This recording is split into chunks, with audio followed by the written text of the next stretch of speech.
Yeah, it's your boy Danny J. Quick, and I'm here with Kyron Silva. And we want to thank you for joining the Four Tales podcast. I want to know what it is Quick is trying to say.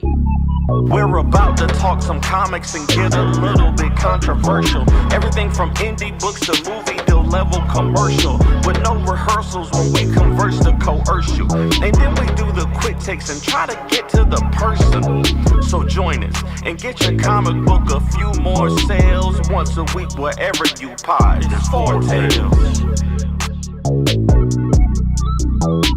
Once a week wherever you pod. It's Four Tales.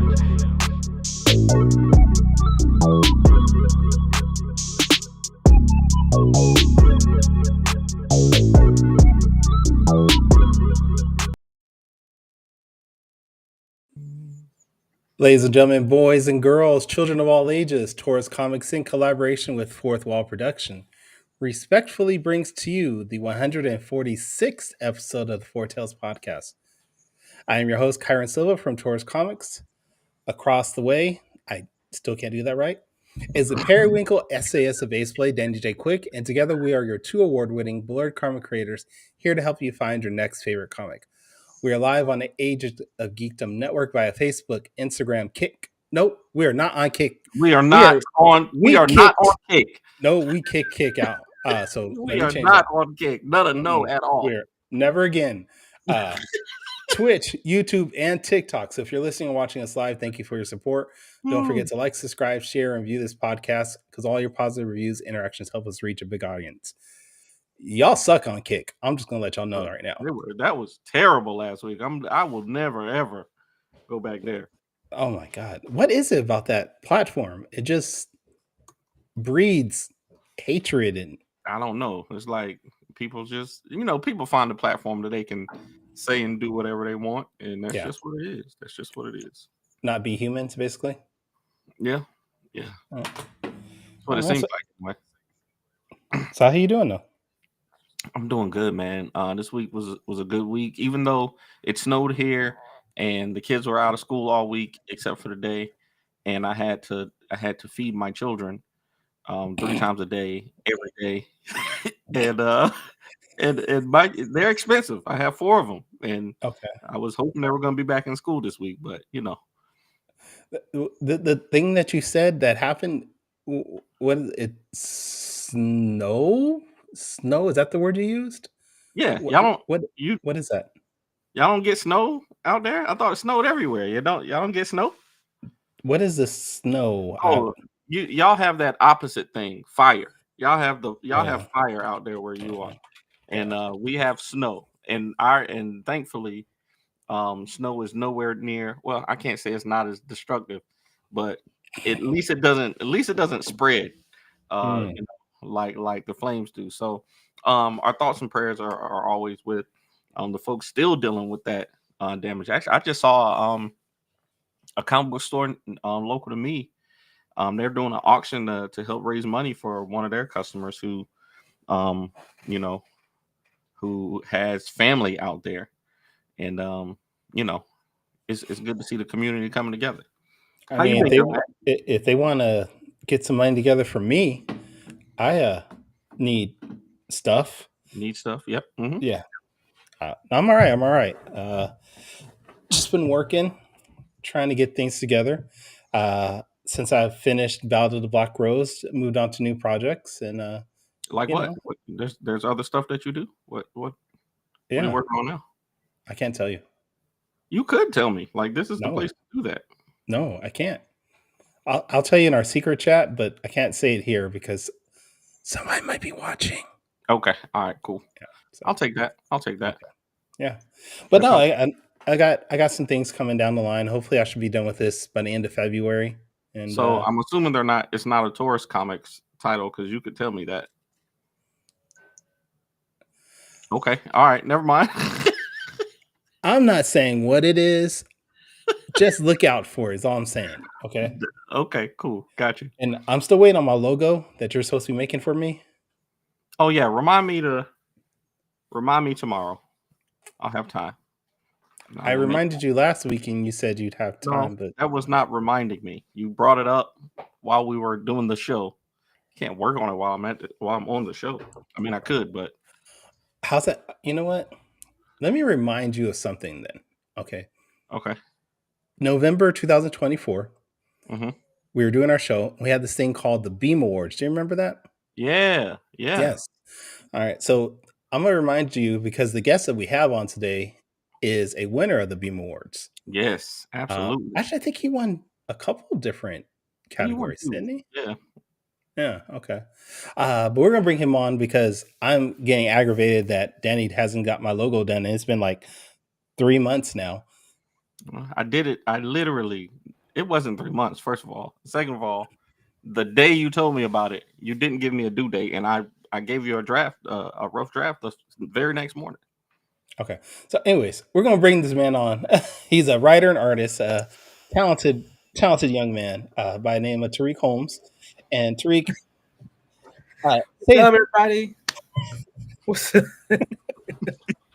I'm sorry. I was laughing here about the logo comment. I know I know you know how busy you guys are with everything. So I imagine Danny must be like busy with everything. So he's No, not. He's not. no, He no, really I not. chopped you out, Dan. Sorry. no, it's not. I'm not. No, I really am. I was up with my wife. I was literally at my wife's salon last night at almost midnight, putting up a barn door, like a you know the barn doors. She's expanding her business, and I was out there helping out. So the last couple of weeks have been crazy, but we're not here to talk about me. We're here to talk about you, man. Yo, Tarik, I've known you for a little while. I'll tell people I got to give Brian J. Lambert credit because the first time I saw your work was on a cover that he got commissioned by Sean Hill, and you colored it. And I saw your coloring process video on your YouTube. Well, he had shared it on Facebook. I saw it on YouTube, and I was like, "Yo, this dude is amazing." I was like, "This dude is amazing." And at that very moment, I decided I was gonna get a Sean Hill and Tarik Holmes cover too. I was like, I don't know what I'm gonna have them draw, but I'm gonna have them do something. And And you know what's funny after that? It's like ever since Brian put us together, it's like then you started putting us together, then someone else started putting us together. So I haven't got an official name for it, but we call ourselves the dynamic duo. Hey, Because that's we're just cool. doing the covers for everybody. So it was that was definitely an experience for sure. it works, man. It works. It looks great. So Yeah. tell everybody about yourself. What is it that you do in comics, and what you got coming up. All right, guys. So my name is Tarik Holmes. I am a freelance animation animator, and I'm an artist. I've been in the business for about 7 to 8 years now. I've been on and off in combos for about 2-3 years. I started up as as a artist, working on graphic design, working with different businesses, different publishers at that time. And I got into the comic book business probably around 2017, because that's when I first worked with Black Box Comics. To those that know Black Box Comics, those are the ones that did books like IT, The Secret Modern World and Banking. Did what's it called? Some other titles I can't even think of right now, but like I was working with them for a couple of times, and then after that, I went back to working on other publishers at the time, Northern Wind Comics, and then I started working along with other people with like Concrete, Wingless, and then of course Ace Blade. So been in and off around, and until around probably like 2 years ago, I started to launch my own book, my own brand, which is TJ Comics. And I just had one simple story, which was Atlas. And then after Atlas came along, then my brother decided to pitch in and decided to launch his book, and that was Waffle-Boy. And so this is about 2 years now that we was able to, since we launched our books, and it's been a huge success. Everyone's been liking the books we're coming in, and I get the same questions: when's the next book coming? When's the next book coming? So I'm like, oh Lord, I didn't realize the world was going to be this bad, crazy. But so that's been my journey so far. I've started from an artist to also an animator. I've been working as a freelance animator for quite some time. I've been seeing that, man. I've been seeing that.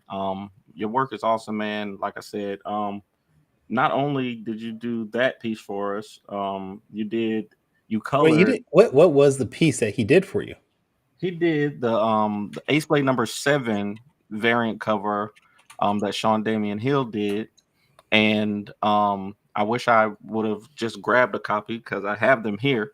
But it's the amazing piece where Terrell Durham is on one side of the glass and he's looking at Ace Blade in the there it is. Yeah. See, I knew what it was. I was just waiting for you to say what it was, but so you can show it. I see. Yeah. We got to get back in sync. This is like our second episode back from break, and we got to get back in sync. But in addition to that one, he also did our Bequest hardcover with Ace Blade, King Supreme Lumberjacks, Harlem, and Scarlet Ranger. He did the colors on that one too. So yeah, man, just amazing work. I think you would do an amazing Saw the Lightning Wielder though. Kyron's character. I think you would do a great job with that. So we gotta get. We're gonna have to get Kyron to commission you. I might have to commission you myself to get you to do one of Kyron's.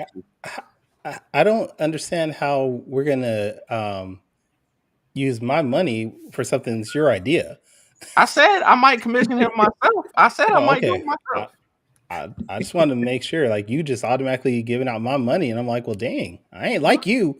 I ain't selling tens of thousands of books every month or something like that. It's my job as the co-host. It's my job as co-host to advocate for you to spend your money for sure. All right. Well, here I was going to show this to the hardcore cover that you're talking about. Yeah, which was there, and you're correct. These are amazing pieces of art that he did. Yeah, amazing. Yeah, man. So you said 2017, man. That's not a long time. No. To be drawn. So I know that you and I share a similar experience with the art institutes. And I'll say my experience was I did decent with AI, man, even though they shut down and they sent me my money back because their school may have been practicing some. Yes. Yeah. But wait, what? Yeah, it's a whole story. But so what happened was the school, for some reason, they lost accreditation, and so what happened was there was a split. So for those that were graduating that year, they were able to graduate and get their the diploma and so forth. To those that weren't graduating in the graduating year, we had to find a different school, and we had to get our we lose our credits. So there was this whole issue where just discreditation. They just lost the money, they lost the business, and the teachers were just like telling us, get your transcript done, get everything done, because they're about to kick us out. They're about to leave. They were gone, and at that time when that happened, I was like in my second year semester, and when that happened, I said, "Oh my God, I don't know where to go from here." Because like there was like no where I was located. That was the only art school we had in the area. I think besides there's an art school in Maryland, but it's like far from where I'm at. So I was like, it was in DC. It was a perfect spot. But then when they said the accreditation was like, I said, oh God. Yeah. And then all the work I've been putting in for this school, I'm like, this is not gonna work. So that was a whole different story. Go on. So but going into getting into art, like, did you always know that you wanted to be an artist, or was that just something that you discovered that you enjoyed, as you were leaving high school? It was a childhood dream. When I was very young, I grew up around a lot of my relatives who were into comic books. My uncles, they were into old school books. Like you're talking like the Incredible Hulk TV show back in the day, the Spider-Man and His Amazing Friends. Those people, they got me hooked into reading comic books. So back then, I'm starting to feel old now. Dang it! Right, you attacking me my age. Like I know I agree. Back in the olden days when Kyron was watching stuff live, we had DVR back then. If you could figure out your VCR, you'd be all right. But I would argue those were the good times. Now, so that's where I grew up on. So I grew up on those things, and so from there, I would just randomly start drawing, Batman, Spider-Man, Superman. Of course, Spider-Man is my character. So, and I think at that time, that's when I got to, I think it was around early 2000 when Marvel introduced the Ultimate Universe, and I was so hooked on the Ultimate Spider-Man run. And so from there, I was thinking, maybe I should start create my own superhero, and that's when I got the idea of it wasn't Atlas then, but it was Atlas at the time. But at first, I called them, you just how like normally when you have superheroes, you have the superpower, and you call me the whatever man or whatever girl. Yeah. I called Waterman. So that was the general thing, and that's how Ace Blade came to be. Yeah. No, He was just like he has an ace and there's a blade. So so what's funny is when I had this idea, and when I was in elementary school, my school had some kind of book. It wasn't really a contest, but some kind of project they want all us to work on, and they want us to put an idea into a hardcover book. And so me as a young child, I was like, hey, this would be a perfect opportunity to launch my superhero character, Waterman. And I started working on, the story, just a general synopsis of how he's getting a freak accident, he got his superpowers, and then here he is fighting this fireman, whatever. So I was able to put it together as a book during elementary school, and the kids at that time, they were like, oh my god, they were like, this is something new, refreshing. So they had me read the book in class every day. Like all the teachers were asking me to go and ask me to read the books to the classmates, and that was it was a tremendous experience because I never experienced it before. I was thinking just a normal story, but people they loved it, and they enjoyed what I was working with. So from then, I just been drawing ever since I was a kid, and then so all the way to high school is when I got serious with my story. I said, it's funny because at first I wanted to become a comic book artist, but then as time goes on,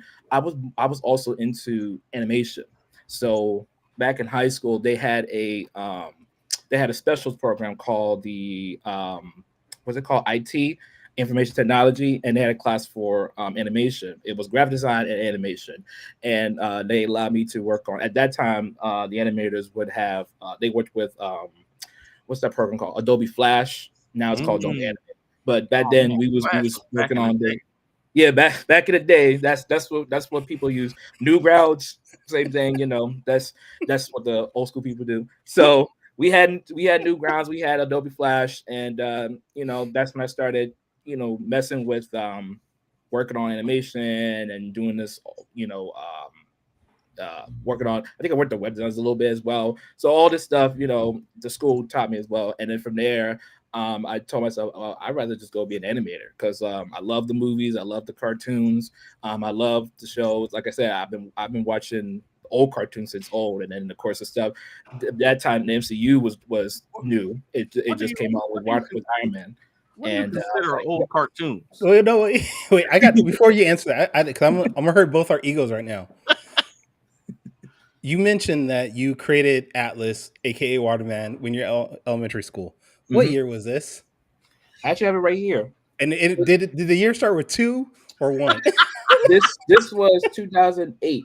Damn, man, 2008. See, and this is my. It's right here, right here. I just had a hernia. I just had a hernia just hearing that. He said it started with a 2, sir. No, he didn't just say it started with 2. He said 2008. 17 years ago. I was deployed to Iraq in 2008. Where I was overseas getting. Man, listen. I had my first kid, and he was about to start elementary school. Hey, I will say at least that's when Ace Blade started. So we're about to, even though I'm way older than you, we're still on the time. We're still on a similar timeline. So I'll go with. Hey, technically, my characters are actually younger than yours though, because my characters only started 10 years. There you go. So, see, hey, I just started late. That's all right. Really, we all have our our backgrounds and our journeys. Got different our little journeys. So, but it's funny because, like I said, I don't know why I still have it to this day, but I think my mother, I think she got a copy of it. She just left it in my room. So, but this is when I uh, read this around through elementary school, and then like I said, through high school is when I started changing it around. I changed the name because as time goes by, I was like, yeah, this name is not going to be doable. So, changed it to Atlas. I changed the story around, and that's where we are right now with Atlas. Nice. I'm going to show some images of Atlas that you gave us for anybody that's on the stream. What is the premise of this story while I bring it up? So Atlas is simply a story, and then when I approach the people, I would just say, think of Avatar meets Cyberpunk. And with this story, it's basically there's a group of race called the Elementals, and they're the first four people that were born with superpowers. And of course, we got water, fire, wind, and air. And this story revolves around this water guy named Atlas, who's on this eventual quest to find his missing mother because his mother's been missing for 6 months. And everything ties into this elite group called the Elites. And their goal and mission is that they want to bring back the world that it used to be where they were on the top. So back then, the elementals were the first dominant species. And to where we are right now, the world is just, there's less of them now. So that their goal is to, tear down the walls of the city and basically be on top and be the dominant species on top. So you got elite war going on right in the middle of Atlas, just trying to find answers to where her mother went. Nice. And I like how you connected with Avatar, because I was getting that same vibe off of the books I read. I was like, yeah, this has got some Avatar with some cyberpunk a little bit mixed in there. It's definitely cool. I mean, you gave us this other one of Atlas with some random character. I don't know what this is. Random purple dude. Random purple dude with a sword. Generic looking character, but Atlas looks amazing. What is his abilities? What is his powers? Things like that. So Atlas has the powers of water. He can literally transform and convert water to any form of state. In the book, he knows how to transform to ice. So like he can create like ice power weapons, like an arm cannon. He can turn his arms into like spears. And throughout the story, he kind of goes on a journey to learn more about who he is and what is to come. Because as you see in the title, it's called Rise of the Elemental Legends. So throughout the story, you get to see that there's more to the story than just Atlas and the elites. Like there's a whole race of people that he has yet to know, and he has while he's discovering that, he's finding out the secrets behind his background about what was going on with his mother, how she tied into the elites. So it's a whole journey along throughout the process of how we came to be. Nice. And you have 2 issues out right now, correct? Yep, 2 issues. But you're working on a 3rd one? Yes. As a matter of fact, I think I announced earlier, we just did scripts for issue 3 and 4. Because originally issue 3 was going to be, so we reached kind of like the climax of the first arc. And then after revising and talking with my editor, we decided to just split the 2. So as of right now, the writing is done for issues 3 and 4, which is going to be called Group Therapy Part 1 and Part 2, where literally after the second book is when things kick off. And I'll just leave it at that. Okay. I like it. Yeah.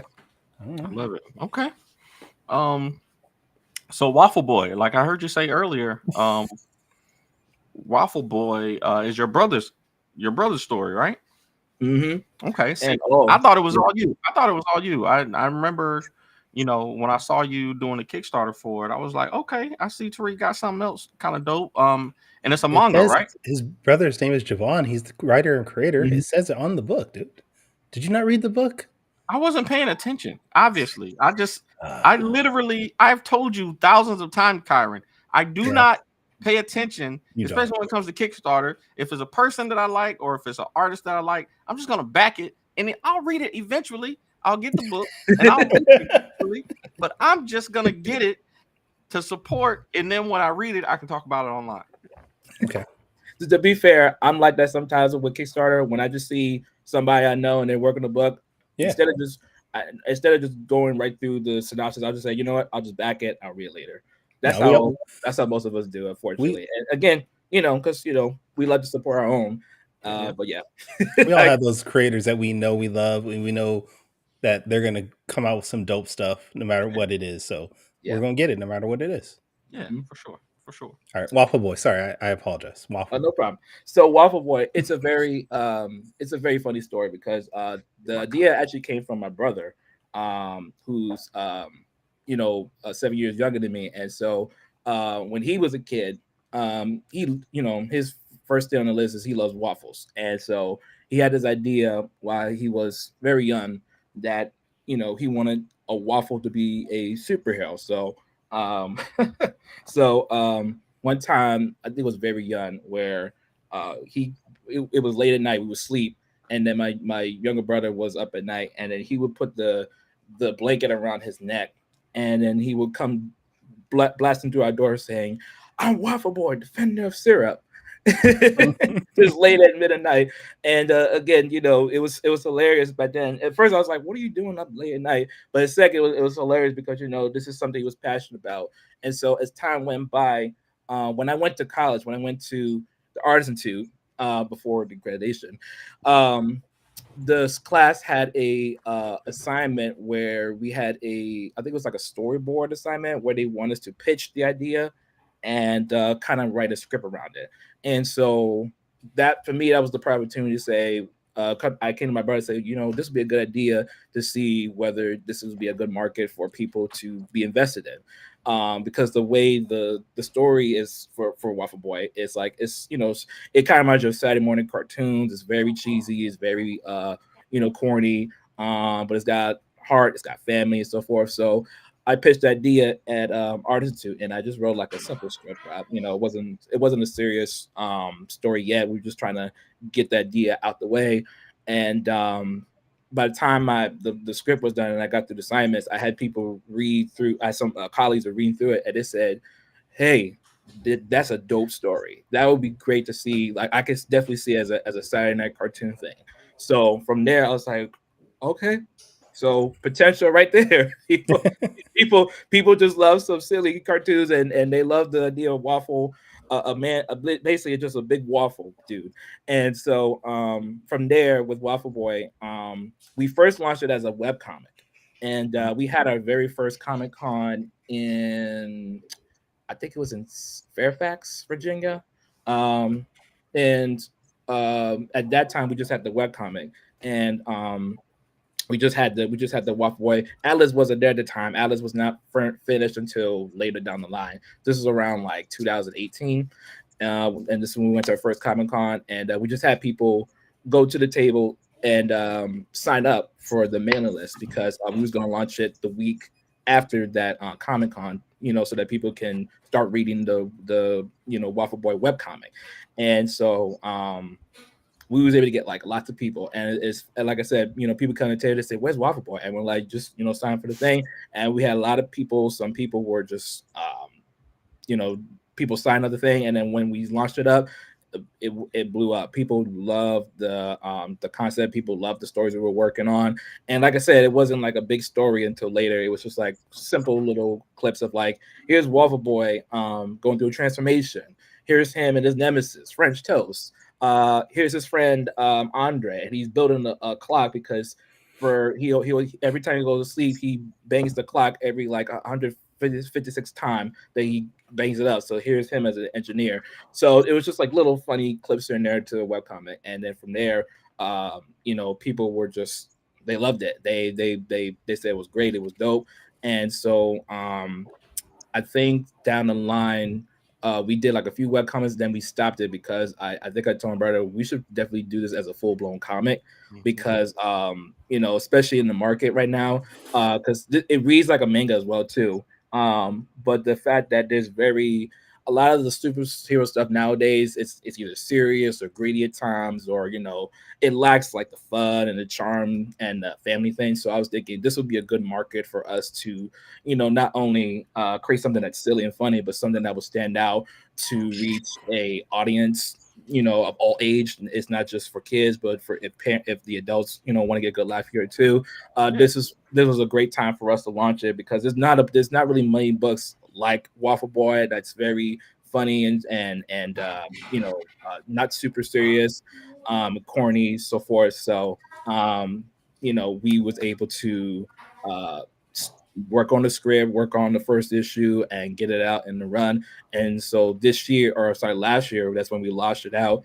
And again, it blew up. People people were not expecting to see a breathtaking superhero, and it was really dope. So, but again, I can't take the credit. That was my brother's idea. I just kind of like pushed him out and say, let's put this into a book. Man, I love it. I know. So my son DJ is 13 now. But for the last 7 years, he's been reading. I know y'all have heard of Dogman, right? Yeah. Yes. Movie So comes out next week. the Oh movie no, that's comes Dog. out. Not Dog. It comes out. So it's coming out soon. But it's like that. It kind of puts me in the vein of a Dogman book. It's fun. It's not something that that you should take too serious, but it also, like you said, has a lot of heart, has some emotion in there. It's just fun, and I think like you said, that's perfect for an all ages audience. And those kids grow up with those books, and even though he's a teenager now and he's into he's watching Corey Kenshin videos and into scary games and stuff like that, I guarantee you we're gonna be at the theater. We're gonna be at the movie theater when Dogman comes out, just like we were with all the Sonic movies. So I think Dogman, the guy that created Dogman, was that the same guy that did Captain Underpants? Because I recognize the style. But I think it's from that same dude. Because what's funny is, if that's the case, when I was a kid, I read Captain Underpants. Yeah. It is. It's Dave Plicky. Dave Plicky. Yep. Because as soon as I saw the trailer, I said, I recognize that style. He that looks familiar. I believe that's Dave. But yeah. Mm-hmm. Yep. Yeah, he's the author and illustrator of Captain Underpants and Dogman. Yeah, I didn't even know that, but as soon as you said it, it made perfect sense. No, and I commend you for making something that isn't, like you said, that's what everybody's making right now. The dark, gritty, I don't want to say Zack Snyder-ish stuff, but everybody's trying to make that next big thing that they're hoping to turn to a movie. And you're like, you know what? I'm going to go the other way. I'm going to do what I want to do. I'm going to make something that's fun and enjoyable that everybody can read no matter what age. And that's very commendable. Absolutely. Now you have another book though coming out, right? That's at least in the works. Yes. So along with those two titles, there is another book they're working on, which is what I'm wearing right now, Cloud Assassin. She's still in the works. We haven't have a confirmed date yet. We're still working on the show a picture you gave us of that, because that looks dope. Yes. Now what's funny is this picture. This was just a fan, not really fan art, but just original character. So I was working on. So there was a art challenge in the summer called not Afro. It was Ninja August, which was to draw for the next 30 days. You're supposed to draw a different kind of ninja based upon the premise. So I took it upon myself to draw this character, this Cloud Assassin, and as you can see, she was heavily inspired by Storm. I think at that time the Woman King movie came out, and of course Black Panther. So I just had the idea. I said, what if we just had basically this girl with this white hair, and she's literally like assassin. And again, that was just a drawing that I just approached there. And I think I made it as a challenge on Kickstarter when I did Atlas. I said, if we get to this amount much money there, I'm gonna make her to an ongoing series. Because I had the idea there. I think I made the premise with her, because I was thinking of, what if we set this character back in the pre-colonialization time period, before everything was colonized, and she's like there's a race of Black people with white hair, but they have special abilities, and they're coming against like these mythical beasts, these dragons that are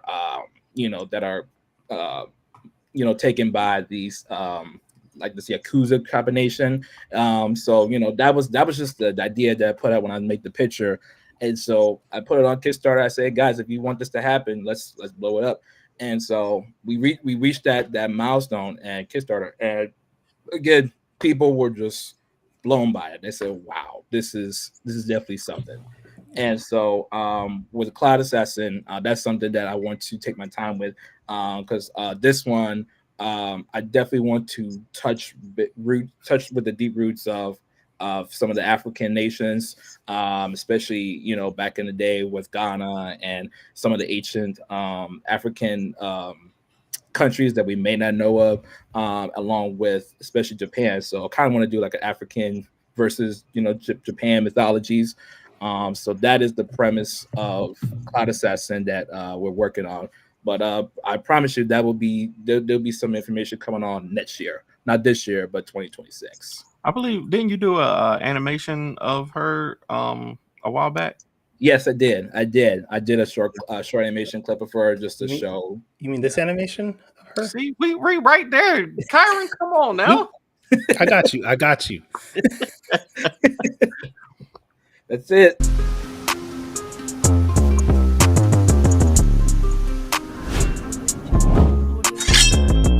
I will also say I'll be trying to convince my wife to cosplay this in the future.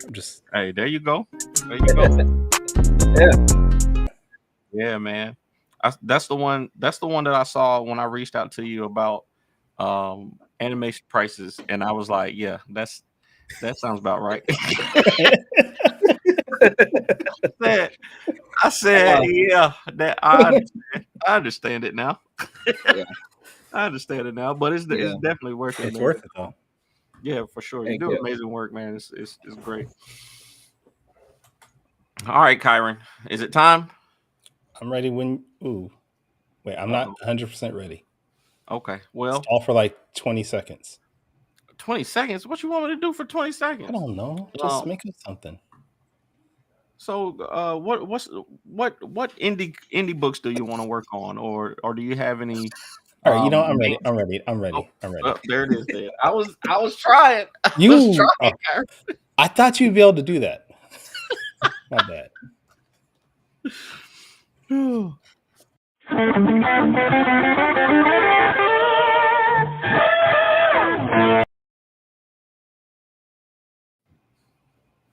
So, we are back with the first quick takes of 2025, which is awesome.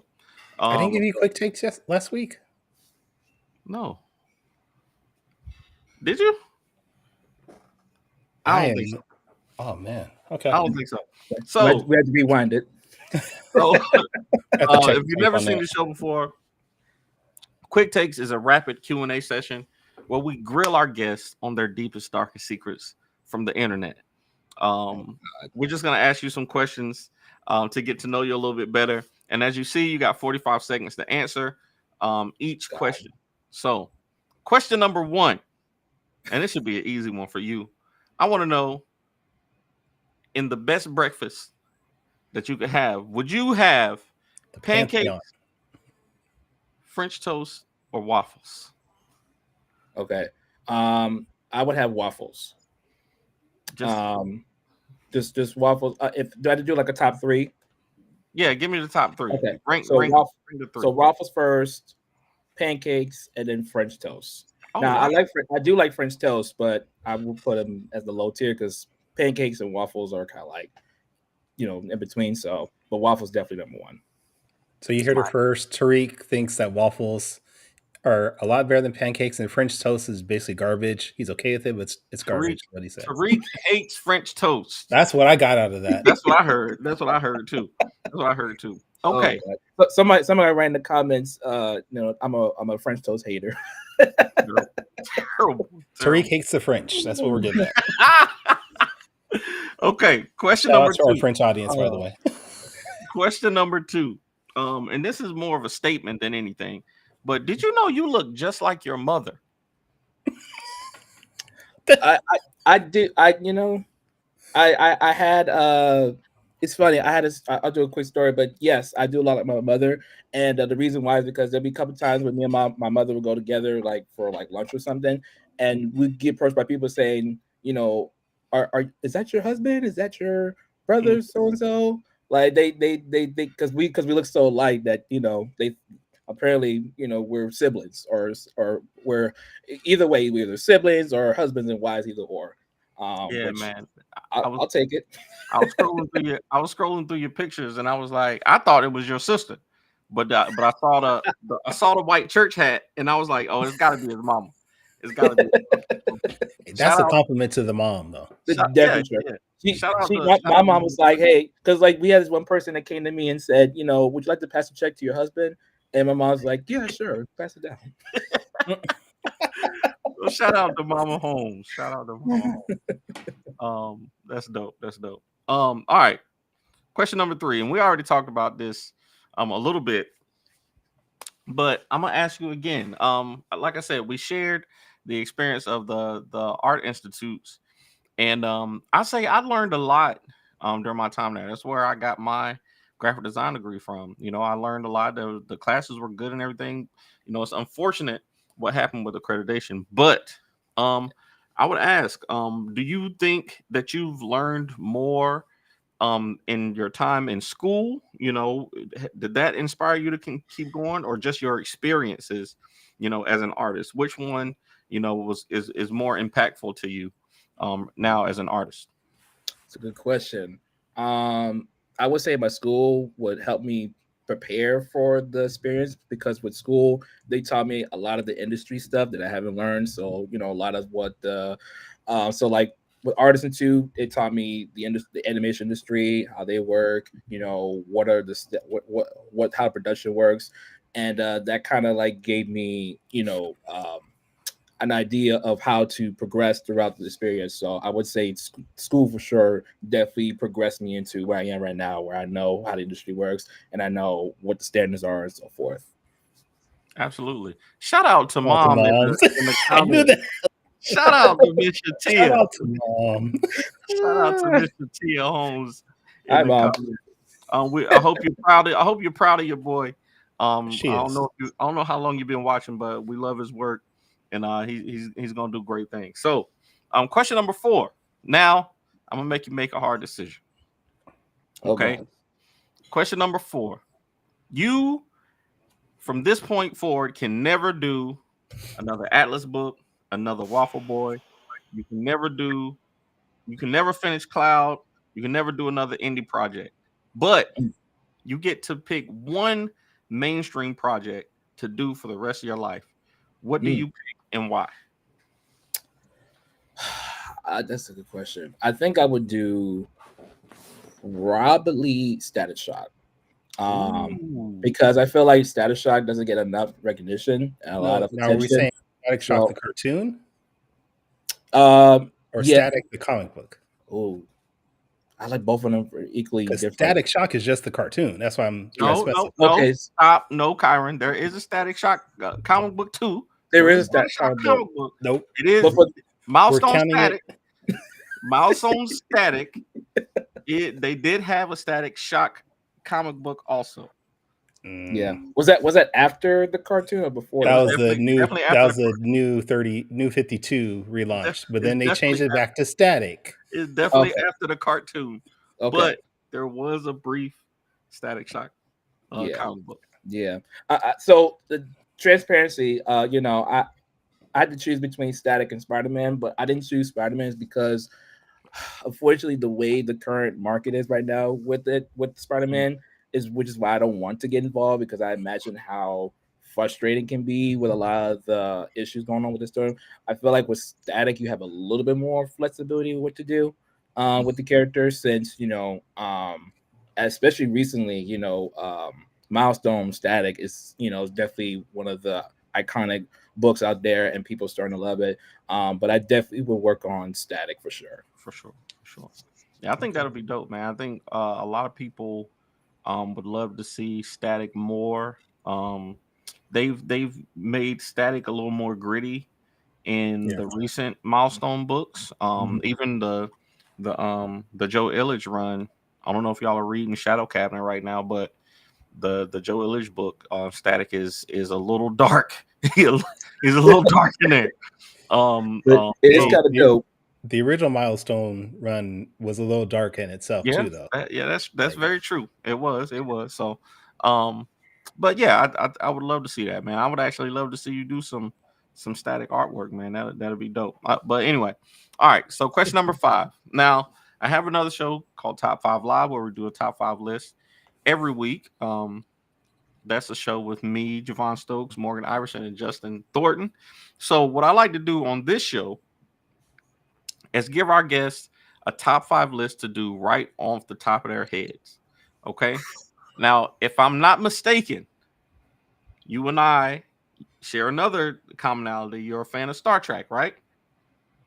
Not Star Trek, Star Wars. Oh. I'll switch it real quick. Okay. Well then, if you're a fan of Star Wars, I think Kyron, you're a fan of Star Wars, right? I'm a fan of Star Trek too, so Yeah, I don't know why you left me out the first time, but whatever. Okay, my bad. I'm sorry. Okay, so I want you to give me your top 5 Star Wars characters from 5 to 1. 5 being your least, and number 1 being your favorite. Okay, 45 seconds. The top 5. Okay, so definitely Darth Vader is number 1. I said you're breaking rules. I said start at 5. Okay, so let me go back. So Star Wars characters. Okay. Luke Skywalker. Okay. Wow. Oh God. The what's his name? His master, the one from the first movie. Obi-Wan?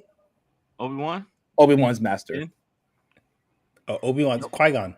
Qui-Gon, yes. Qui-Gon, Obi-Wan, Ahsoka, and oh God. Darth Anakin. Vader. Okay. Darth Vader. Okay. Yeah. All right. You hit the big ones. Qui-Gon Jinn is that's a dope one. He's the OG. Yeah, for sure. All right. Well, I guess since I got my purple lightsaber handy always, you know what I'm saying? Where can I put it? I gotta get up on my Star Wars, man. I haven't been watching the new what's the show that just came out with the kids? Is it Acolyte? No, it's no. It's God, I can't Ratchet remember the name. Crew, something I don't know. Oh, Skeleton Crew. Skeleton Crew. That's what it is. Yeah. I gotta get caught up. I haven't been on my Disney Plus as much, but I did finally watch The Last Dragon this month. I was having a bad time. I was trying to figure out. I had called Morgan about this because I was having a tough time mentally and physically to start this year, and I had realized I had not watched Barry Gordy's The Last Dragon in more than 30 days. It had been more than 30 days since I watched it, and I was like, I realized why I'm having a tough time. So I watched it, and I'm back on balance. So thank you for doing that for us, man. Quick Takes is brought to you by Gemini Comic Supply. If you go to Gemini and use the promo code AceBlade, you'll get 10% off on your orders. Fish said, "Come on now, man, y'all not up on it." So we appreciate you, man. Thank you. Sorry, Mr. Fish. All right, Tarik, we appreciate you being on. This has been a great show, but we want to make sure our fans follow you and keep up with you. So what are the best spots and the best spots to follow your work and to keep up with your upcoming products? Hey, dope. I love that print. So you guys can print, dude. The other character down there, I don't know who that is, but that Atlas character, amazing looking. What? Don't. That's Kyron be hating, bro. Kyron be hating because my purple character is a little better known than his purple character. That's all. Yeah. He hate. Yeah, that's true. that's my favorite guy. Don't diss him on that. So you guys can follow me on social media on Facebook, Instagram. We now got TikTok, thankfully. With the tagline ArtOfTDJ. We also have my books available on the website called tdjcomics.com. And I believe we're also on YouTube as well, which I will say I need to get back on my YouTube for sure. So definitely gonna work on some content probably the next month or so. So be sure to subscribe there as well. Same tagline, ArtOfTDJ. Yeah, man, Nice. do some tutorials so we can learn how to color from you, man. We need that in our life. Brian's been asking me to do tutorials, and I'm like, oh, I need to make the time. Listen to Brian. Listen to Brian, man, because I'm telling you, some people get paid very good off those tutorials for sure. Hey, I've been seeing Brian's work in progress when he's doing the coloring by himself. It looks really good. Brian's getting good. He's getting good. And he tapped me on and said, "Hey, I need you to, you need to give me some tips or something like that." So yeah, I got some work cut out for me. But yeah.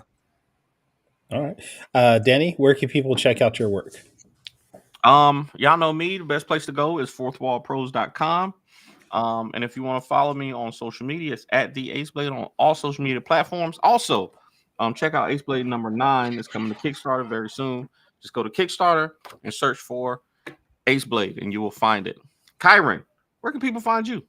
You can find me at tauruscomics.com. You can find all my books there. And if you want to follow me on social media, you can find me at Taurus Comics. I am on all social media platforms, including Blue Sky. Not Kick. Thread. Not what? Not Kick. Yeah, not Kick. We are never... Kick and kiss my... Now, if this is the first time you've ever checked out our podcast here at the Four Tails, you can go to our website, fourtailspodcast.com, listen to our previous episodes, buy some merchandise, support us. That is the number 4, TALES podcast.com. But please join us next week where we are going to have the amazing writer, Stephanie Williams, on the show, talking about her career in comics and what got her into this. So we're excited for that. But until next time, everybody, sayonara, goodbye, and please take care of yourselves. I